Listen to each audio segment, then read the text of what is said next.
Bienvenue chez Aïdor Show, très chers internautes, vous qui nous suivez de partout à travers le monde. Bonjour et bonsoir.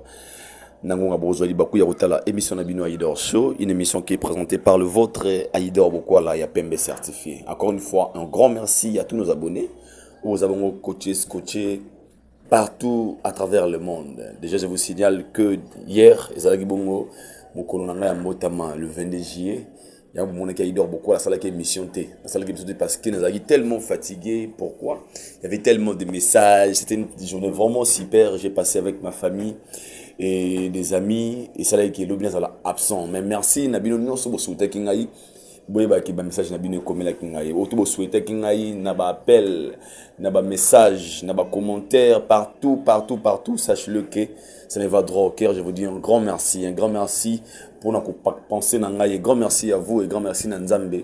Ouais, bah qui simbula moko ya sika na vie ya mona na ye Aïdor beaucoup la pembe certifié. Déjà to ba ko fort. C'est pas facile, bah 47 ans d'âge truc ne ba combien on a dans déjà trop. Mais le plus important Nzamba pesi biso makasi ba simbula moko ya sika. Etika te ya news l'année à prospérité, à élévation, à succès, à longévité. Après ça, au nyonso moté mes ako sepela et nazo me souhaiter encore une fois happy birthday. Aujourd'hui, nous allons parler des actualités de mener sur la toile. Je pense qu'il y a beaucoup de choses à parler. Dans la toile, Nabiso Masoulé, belé à Kobeta. Quand je dis belé. Et en laissant Nabiso Yalu, vous allez bon accompagner Naba, élément, pour soutenir Yango et rester connecté dès à la fin de notre émission pour vous rater et nous moroter. Donc voilà, bien, avoir un esclave de la vérité. Nous allons avoir un esclave de la vérité. La vérité, ça nous appartient. Au tout ça, les beaux solo, nous allons toujours au milieu du village. Mais tous abongo derrière la vérité. Donc restez connectés dès bien à la fin. Nous allons parler de l'artiste musicien Fally Ipupa Ouazzaro Tigrara. C'est toujours dans suspense. Suspense parce que jusque là, tout ça qu'on y battait Fally pour nous préparer quoi? Fally va nous annoncer quoi? Message des années nini. Alors je n'ai pas fiche ton midi pourquoi? Tu remets un peu solo la ngomo qui rester connecté. Nous parlons de l'artiste musicien Héritier Watanabe. Il paraît que l'artiste musicien Héritier Watanabe a beaucoup interpellé na bakonzi ya mboka pour nzembo na ezala autrement appelé Magoda. Donc au moment où nous parlons Héritier Watanabe a beaucoup na kati ya parquet na grande distance na kati ya Gombe. Donc solola yango na émission oyo toyeba eloko ni lesali ki ba interpellé Héritier Watanabe nani akangi Héritier Watanabe. Est-ce que Héritier Watanabe a na cacho toté? Est-ce que Héritier Watanabe a se présenter tout bon, on va détailler tout au long de cette émission. Restez connectés du début à la fin de notre émission. Nous allons parler aussi de l'affaire fameux défenseur des Warriors. Oyo, tout le monde va vidéo ça qu'on fuité qu'il a été menacé na quelques inconnus individus au bakende bandi bakende ko kangande ko na biso o tout ça comme on a ken piana Atiba organise cette affaire, Atiba organise ce dossier. Et paraît-il, avec tout ce qu'il est en train de rencontrer concernant l'histoire, on va vous balancer les images pour moi, les défenseurs. Les défenseurs ont créé buzz, toute cette histoire vraie. Restez connectés début à la fin parce qu'il y a des choses à parler tout au long de cette émission. Mais avant de commencer, je vous laisse d'abord de suivre. Voilà, nous sommes de retour. Parlons de l'artiste musicien Héritier Watanabe. Nous avons Héritier Watanabe aussi un message dans les réseaux sociaux. Et puis on a appelé aussi les gens qui sont proches de l'artiste Héritier Watanabe pour te confirmer information, toutes les news et comment la Guinée possession sur l'arrestation de Héritier Watanabe le 23 juillet 2025 à Wanakatia ville province de Kinshasa. Pourquoi Héritier Watanabe à Kangami? Raison ni nesali que Héritier Watanabe a se retrouvé na kati ya Boloko. Est-ce que Héritier Watanabe a Kangami devrait rester connecté? Je pense que ce sont qui na rétro. Tu vas comment on est pindeko Christian Bosembe. Président à Cessac. Ouais bandeko tindela Héritier Watanabe message concernant la chanson Zala Otobing na Komba Magoda. Pour na bango la chanson ezalaki malamote et bêta parce que pour la préparation des mecs nous avons un atelier à malamoté avec des danses à malamoté aux alaki bongo et pas de la biso moi sur interpellaka babaka fallait ba saisir ba tagé na vie de richesse mais ndeko ya moi c'est Kimaka na déjà elle est à Brazzaville et l'interdiction de la chanson Zala Topé Magoda Héritier Watanabe. La question se pose à ce niveau. kangama ya héritier Watanabe to pe baye o batindi ba kanga héritier Watanabe ezali parce que héritier ne s'est pas présenté devant bandeko ya Sesak pour expliquer sur sa chanson ou bien ezali dossier mosusu mais selon des sources ezali dossier ya Zala sa chanson Magoda ne sali que héritier Zala bongo interpellé par ba continuer biso mbo car nul ne décide de la loi. Mais la question maintenant qu'il faut se poser, est-ce que c'est logique que Watanabe azala bongo aux arrêts selon les informations aux en possession de biso? Qu'est-ce que héritier Watanabe a fait de mal? Qu'est-ce que cette chanson dérange et pas yaba continuer biso? Parce que c'est l'interdiction de la chanson ba lobinze bon ils en a droit go beta na ba TVT, ils en a droit go beta na ba place publique té. Et je pense que même dans la TV à Congo tout ça comme mona bandeko bazali ko dernièrement tout le monde qui nzembo les gars dans la trace kitoko. Maintenant il faut se poser des questions. C'est arrêter Watanabe d'interdire de gens lors des régisseurs ba beta banzembo na été to lettre il faut qu'il y ait na kati ya ba chaîne où on a ba interdire diffusion ya nzembo wana. Je ne crois pas qu'héritier Watanabe a un monopole, tout ça a pouvoir et aucune chaîne comme la chaîne qui était pour bécanzer mon angaï parce qu'il y a un héritier Watanabe. Non, il faut l'être officiel et qu'il n'y ait pas de chaîne. La chaîne wana n'est pas péki sanzembo wana qui est héritier. Des fois, se trouve chez lui à la maison. Nzembo wana peut-être na bar, peut-être na boîte de nuit. Est-ce que c'est héritier Watanabe d'aller interdire maintenant bandeko wana ba DJ qui peut être nzembo wana té? Et ça travaille mobile ba konzina biso o ba link ba interpeller héritier Watanabe. Moi je parle ici tant que congolais, tant que membre de la bonne musique, tant que analyste, tant que culturel aussi parce que je fais de la chronique musicale. Moi je pense que cette affaire est très important. À l'époque tu baga avant banzembo ebima. Les biso makambo chanza na commission à censure. Les alaki soki nze album no esili, aucun nango na censure, bazui etango ça la écoute. Et par là, ils peuvent t'interdire certains titres, oh, ils ont peut-être malamouté. Ah, t'enzembo ebimate, suite à ma raison, après audition. Mais le comment nzembo comme obima na facilité. Quand vous interdisez une personne qui nzembo ebetete par exemple na ba TV na ba radio. Maintenant lui il utilise maintenant ba réseau ba canaux ba arriver à réseaux sociaux. Et comme il y a moins de nuances moqué. Alors dans ces cas moi je pense que il faut tout méga ko calculer moqué si vraiment on veut interdire des chansons à bateau, tout méga ko ça la nuance belé pour éviter certaines choses. Au moment où nous parlons, on nous apprend, pardon, il était chez lui à la maison et les gens sont venus pour la causoyer, bakenenae namibeko. Est-ce que héritier Watanabe a conseillé la prison? Si réellement héritier Watanabe est aux arrêts, est-ce qu'il faut pas qu'un héritier Watanabe à la prison par rapport à quoi? Par rapport à la chanson, parce que la chanson vous a fait tirer entre héritier Watanabe et notre frère Lobe Sopota. Et est-ce que l'héritier qui gros pas bakonzi boy ko se présenter yango moni bakanga qui est-ce que l'héritier avait reçu des mandats d'invitation pour qu'il ne se présenter?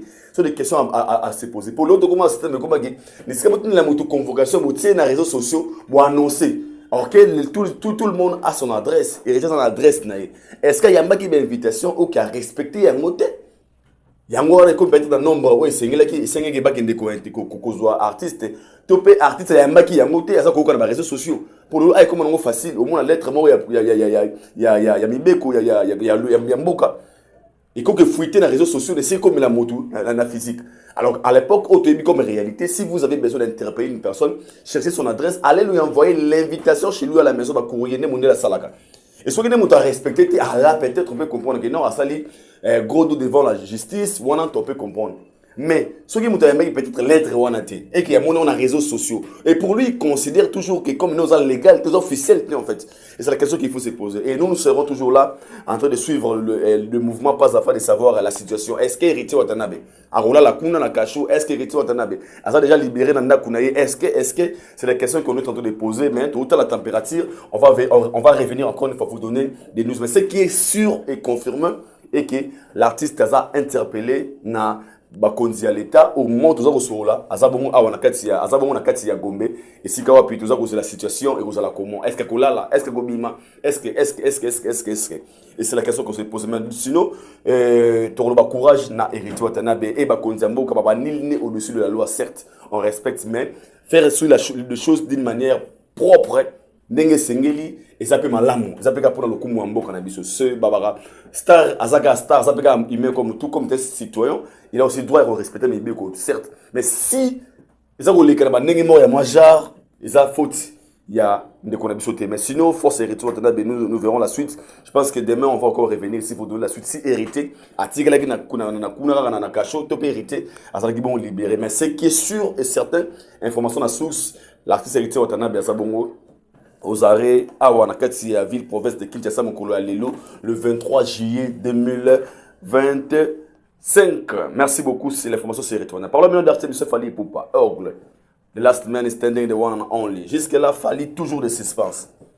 Chaque jour, tout ça, comme on a fallu, ça, Bimisara Bilo Sika, et le mot combo, et comme il ramasse, et le mot boye, comme il boye, comme il boye, comme il boye, comme il boye. Accompagné de chansons. Il y a souvent où tu vois ça, bon, affiche Sika, oh, atier, n'a pas chiffre.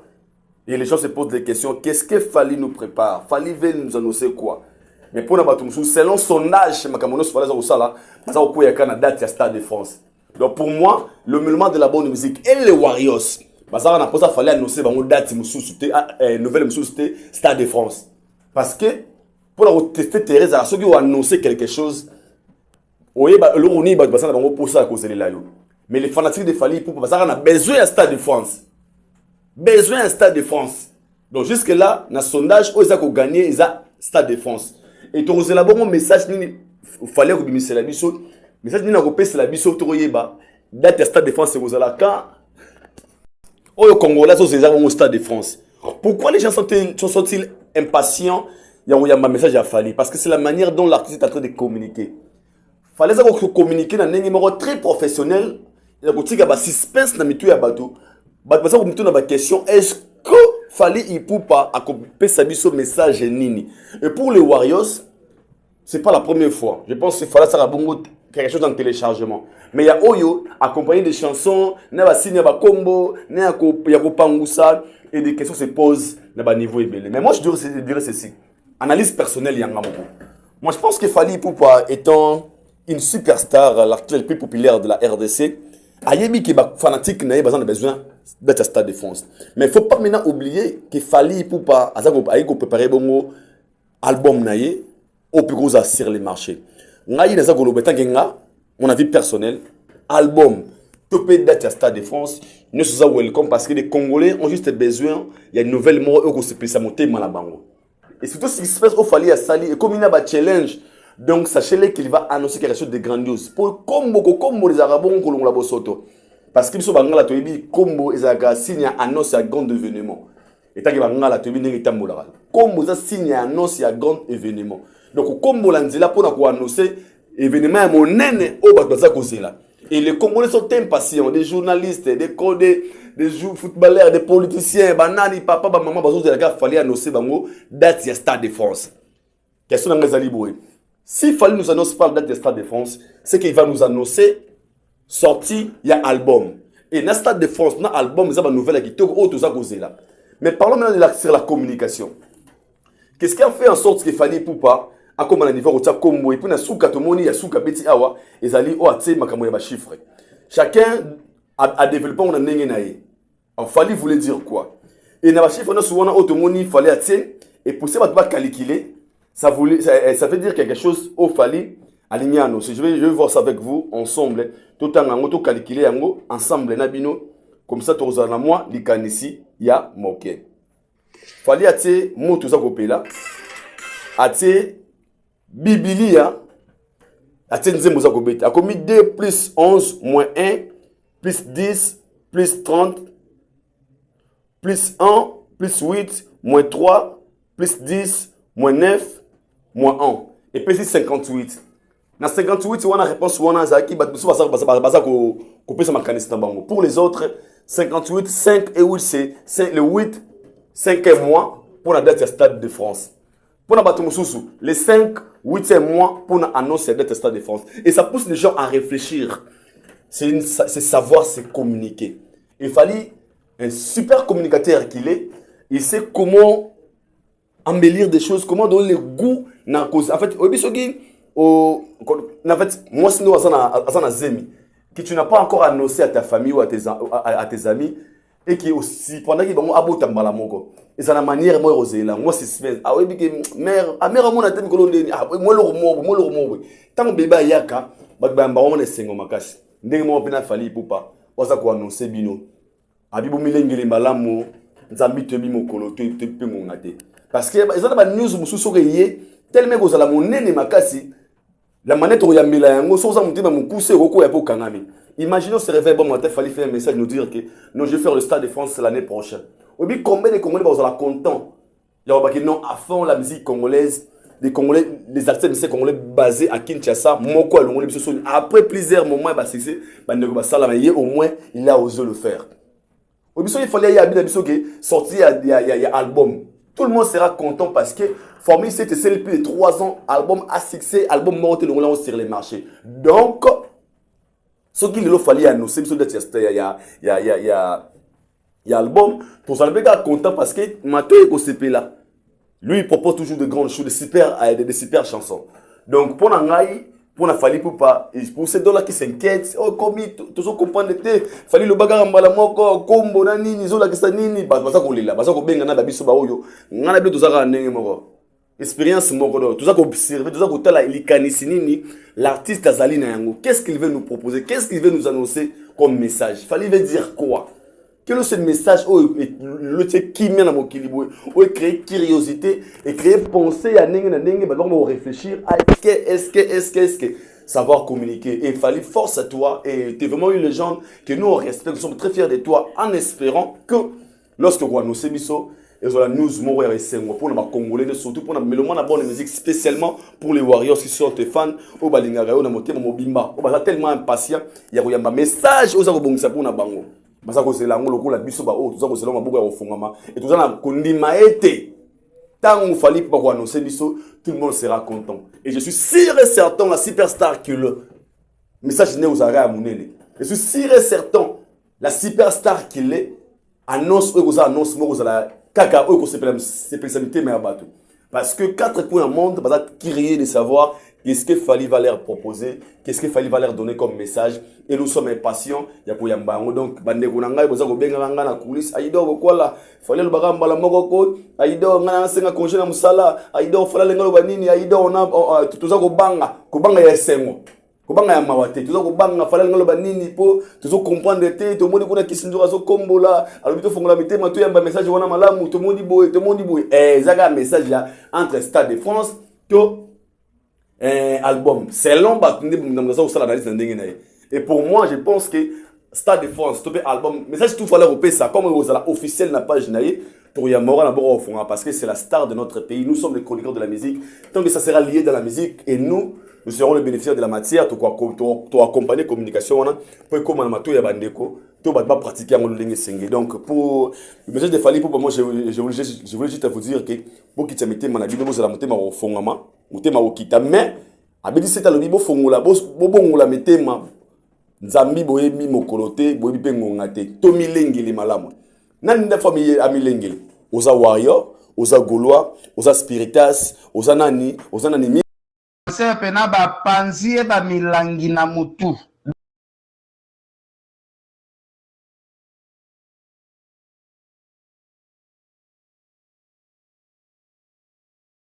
ce qui akobika ou bien deni to ebité vraiment eza pasina mawa bozela comme ça défenseur nani allo sindikana oui allô bonjour bonsoir Hollande vidéo papa Nathalie vidéo tienne na kokola la tienne minute oyo nazana émotion moko na ebité na lakini kata poinga la muki tellement que téléphone les sonné trop na bato qui ça na nini na bitina yamba eza problème nini na yambi téléphone na fait a pongi na bisio Nathalie vidéo ndeko komona milangi ndenge bazobeta les défenseurs milangi na mutu bayebi te asa mutu to aza nyama oko kobeta maboye ndeko na biso King Ali azolanda so na Kigali parce que le problème est comme les défenseurs na Kinshasa le problème est comme les défenseurs na Kinshasa na Masudi pas aux interpeller na Masudi ba ko interpeller parce que Masudi ce que tient ma colonel na poto awa moi si un défenseur famille défenseur ba ko funda na l'état l'événement ou l'équipe oyo ndenge kaka tomoni Masudi comme ye ba audio na ye ezali soki na colonel za Kinshasa awa là je vous dis a cause problème sérieux yango faut boke ba kotindela bato ba voice na loenge parce que bato so ba koya ko opération babino to se masquer na kombo affaire est-ce que elle sera affaire mutatinda bato wana to répéter peut-être les affaires ninga ocho finga affaire parce que kobeta oyo kobeta ya blague te botala kobeta ya blague te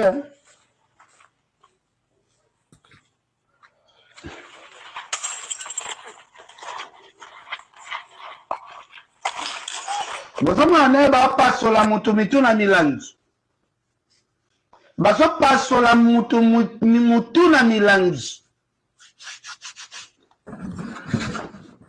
parce que ero tokosala mpe émission te ero tokozala mpe tofaya na biso ifo tolala bapongi na biso toye kosala parce que ndeko na biso azwi problème sérieux bapasole mutu azalaki mwana poto so akota mpe na bamonde yango mpe bamiziki te ne peut-être babétise oyo mpe ezoyela ye te Allô?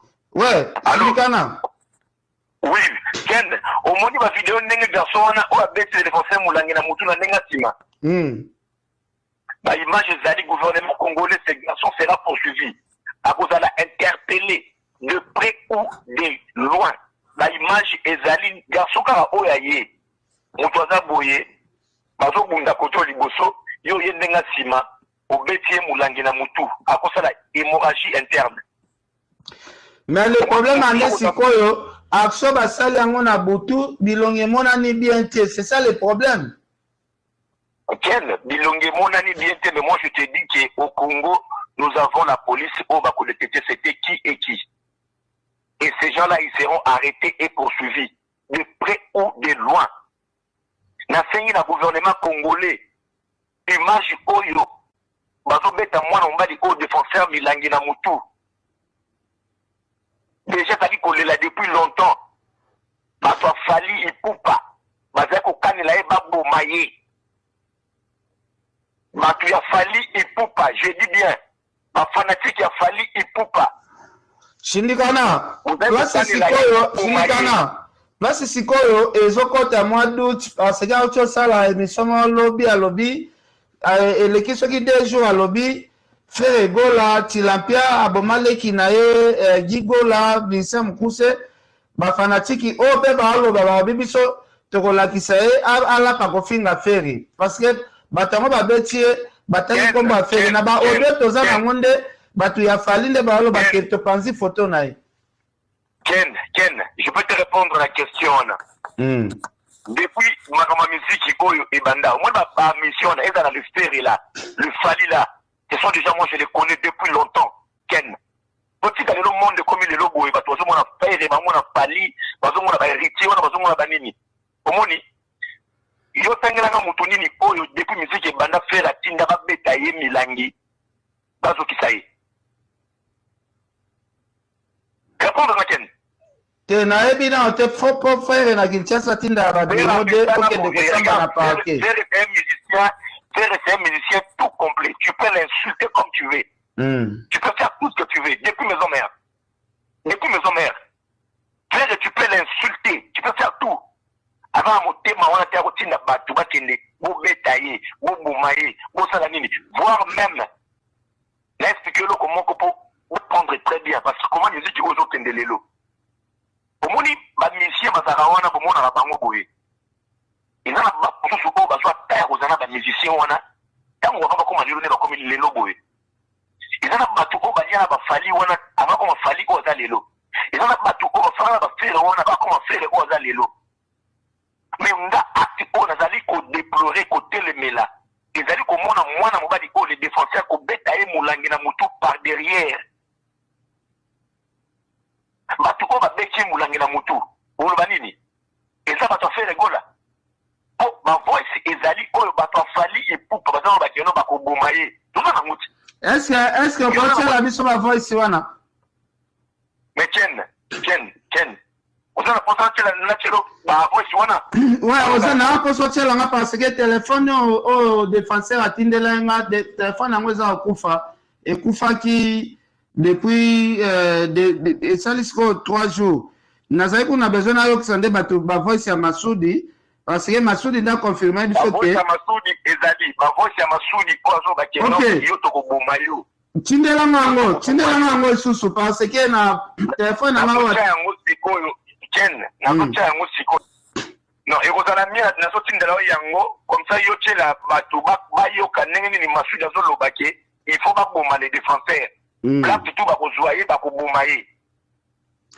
Sikoyo akya yango ekokisami abeki mulangi na mutu. Bato mususu ba koma ba commentaire neti bazoba. Défenseur soki aki concert, ba ko bete place à concert tie pour pesa indice. Défenseur ba luke na la coin. Oh ya botika ba biloko oko. Ba bete na concert ndenini. Ba prometteur ke to luka ba place mususu. Ba ko bete ba posi ke to ba ta faire. Boye yango te. Ken, na kana bato na bon marché. Oyo baluki mwana mbali wana plusieurs fois na baba na bon marché. Ya kana bato. Et jeu de preuve parce que ngana na bablo na ngai na ba preuve. Ce qui moudra pour ça ba preuve na ochele ba preuve. Mais image au là kana bato ni bazo beta les défenseurs milangi. Na zo rappeler na tino ba vidéo na ba voice vidéo ya fali moko azo komisa Masudi na ye na ba voice oyo Masudi azoloba. Yo za Kinshasa. Ngana na Kinshasa pour l'instant na Allemagne. Ok. Tindela nga la voice wana comme ça. Tindela la voice wana. Na tshela pe bato ko bazola na ngai pe ba yo ka ba comprendre. Parce que ça va jeter. Ok, tindela nango parce que bato mususu omoni na vie kozala pressé à biloba lobate. Siko soki ndeko na biso le défenseur le loko on est lali parce que yaya agresseur ya milangi o ya zui. C'est quoi on est lali.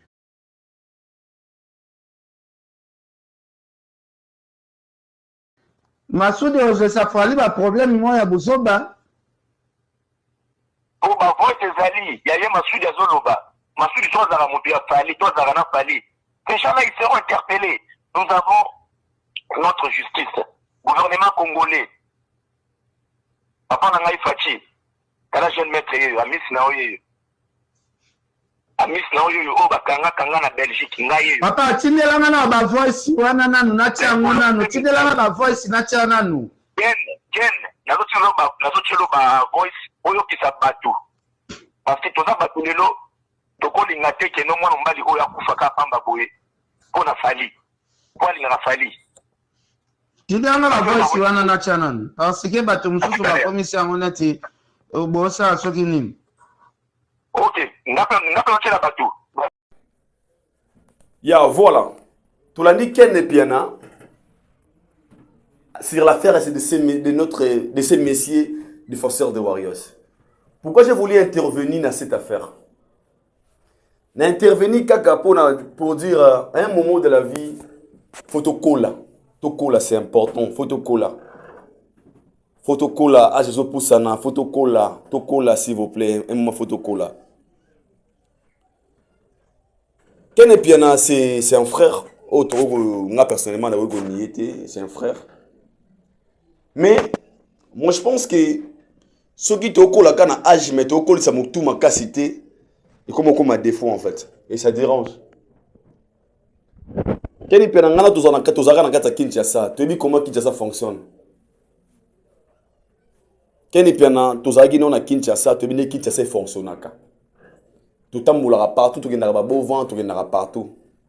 À ta guerre, on a musique, ça a guerre, on a Gindoki. Mais tout comme on a un niveau, on a un masse milangité, il y a autre chose dans la bambélité. Pour preuve, ils ont un moutou, ils ont un bangang qui va télémédecin, qui va caler, va tuer, pour te coûter dans la terrasse, te coûter dans la bar, dans le restaurant. Dans la bateau, tout ça, dans la débat, dans la TV, dans la gaulois, qui nini.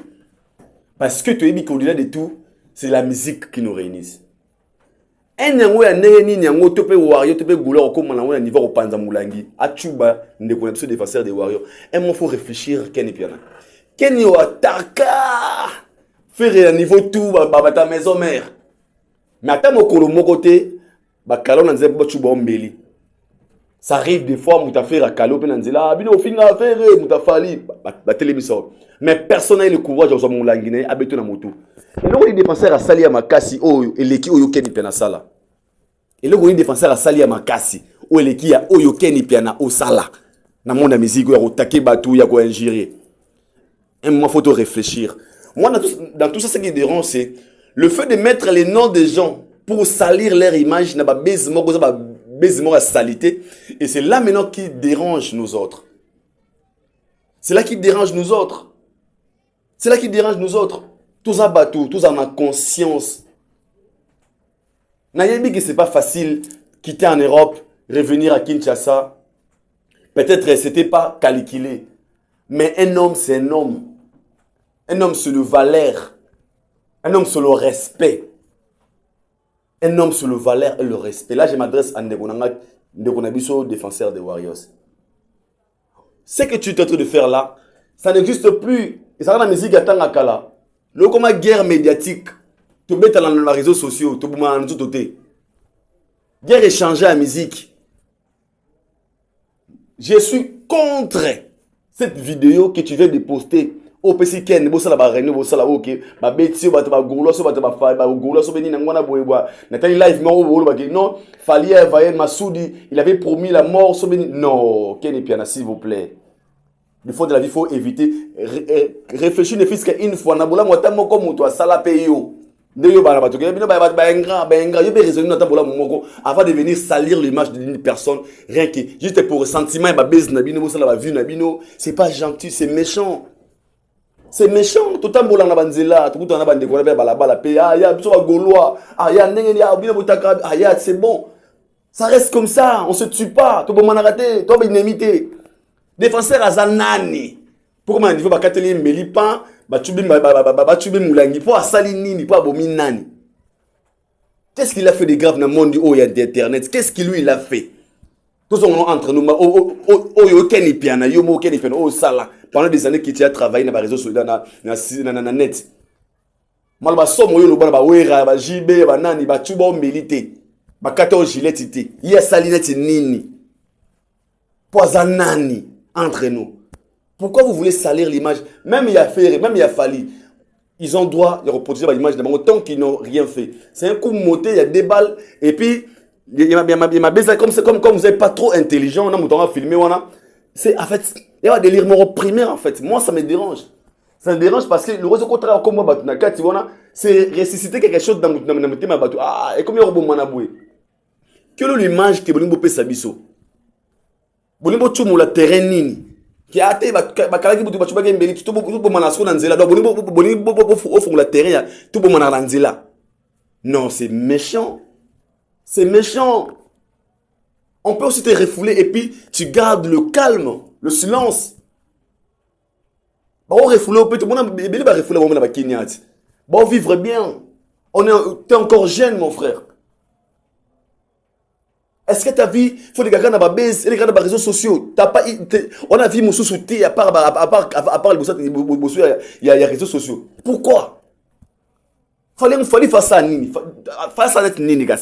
Nous avons dit bon bah que on a Schengen, bah solo 10 ans, on sont une poteau en fait. C'est ça votre souci. Et puis quand vous appuyez ce genre de bêtises, est-ce que vous réfléchissez? Est-ce que vous raisonnez bien mon nom? Vous me regardez raisonner tout ça va live na bino wana ba vidéo. Déclaration défenseur, ba kané ba pes bo maeli wa, yango moni bo salé bongo, boy. Est-ce que vous allez réfléchir? Est-ce que vous allez raisonner même des fois? C'est la sorcellerie hein. Franchement, excusez-moi, c'est la sorcellerie. C'est la sorcellerie. Quand vous créez des baises inutiles, des baises à la con, juste pour n'avoir intérêt, pour n'avoir et vous mettez des noms de gens à l'intérieur, et comme YouTube, pour au salinini, pour défenseur à salinetini, il faut pas caler dans nzela babomaye. Qu'est-ce qu'il a fait? Azanani, asalipenini. Azanani, asalipenini. To bata faire on va caler dans nzela, to pe bata fali ba caler dans nzela, so masuda la kaki, to ba gula ba caler, puis moto ba beta. Après téléphone ba moto ba filmer. La même personne va filmer qui a souti na hôpital à l'aliawa mutongo ba katimbeli et ba bien bandi mobe nous allons ndeko na ngai fongola chaîne ya YouTube gas pour la monnaie que les hommes micro comme chroniqueur gas pour qui passe sauter parce que vous n'arrivez pas à maîtriser vos émotions na bas bêtises. Franchement, c'est méchant. Le même Fally, vous avez pris son nom, beaucoup de gens ont comme on a vous voté, bah ça la raché bah drogue, si mettez comme sauté, bah menacer la ngaba bomaye, le Fally vraiment, c'est qui dans ces pays et vous êtes à l'aise quand vous parlez des mensonges dans la télé et vous mettez les noms des gens bêtement juste parce que vous ça va baisse mort et ça n'a tout dans ma colle. C'est pas bien. Quel est bien, il faut réfléchir. So ça na kanda ça l'histoire d'avocat qui fallait foutre le mot à avocat à ça la ngoté mais réfléchissez quand même à terre quel est bien appelé dans un Congo qui ça on attends ni mais moi Fally on a payé Congo na ça qui chaîne pays ils ont moins en plaire kanisa quand même moula moi pour la rater attends c'est là où fallait c'est là au caté na vie mais moi mon qui a salé on a vie on a mais quand au kanisa si gars qu'on détruire ton frère laisse ça c'est pas bien c'est pas gentil c'est méchant. Était conscient que tu aux affaires moza lukuta mais oza pour appuyer un pour na intérêt na yo mon frère s'il te plaît on de ko ngam celle ba boru na émission pour te dire un moment faut réfléchir pour toi comme ça dit sur le rôle ba senzité s'il vous plaît laissez la terme wana to réfléchir sur le rôle bateau s'il vous plaît. Un gars a monté Kounaï pour la manière dont à s'en sortir, Kabeli Bambongo, Baokeli Mawa, c'est pas la première fois il a fait ça en Europe. N'a pas béki derrière le couteau, ou à Bettinga, Bettinga c'était fort, archi fort. Et on a quitté ça. On a quitté les garatés, Babakim Badana Kino, Badwa souffrir. Tomataba moto, Tomataba descensé, Tokuta na banzena, Nabaton, Tobomana répété, Tochuba na bambelité, Tokata na gilette. Yazanani, faut pas cater gilette, Babete Milangina Mitu, Poisonani, Poisalini. Et toi, tu es là, tu appuies ça, tu fais des émissions, plusieurs vidéos, plusieurs lives. Oh, c'est du canopé, tu l'inganité. Ah, Ken, tu l'inganité. Il y a des façons de dire, oui, mais wapi. Tu veux détruire ta relation juste parce qu'une personne fait de bêtises à la con et toi, tu l'accompagnes. Ah non, franchement, mon frère, c'est. Des fois. Oui, même mon soeur, sur le bain, on peut savoir le bain, sur la famille, moi, réserve. Mais moi, ça me dérange. Et concerne un défenseur, défenseur, Balouka Vibouété. Balouka Vibouété. Tu risques de tomber encore une fois très bas. Balouka Vibouété. Un homme, à Zaramontois, supportera la situation. L'homme se découvre qu'il y a des obstacles. Obstacle, pour la sécurité mobile, il faut agir et tant que moto. Tu as ta famille au Tikikuna, ta femme, tu as des frères, tu as tes sœurs. Batel la rappel yo. Jouez rôle à mobile. S'il vous plaît, le moins de se faire par réseaux sociaux.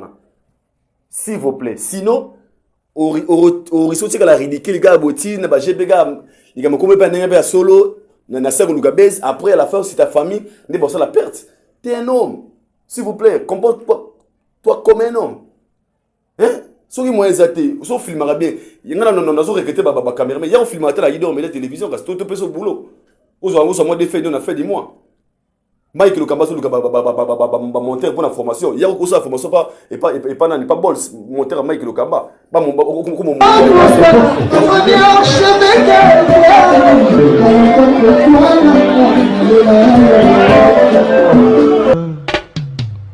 Haïdor Bokwala, le Brésilien Gilles Kouyaté.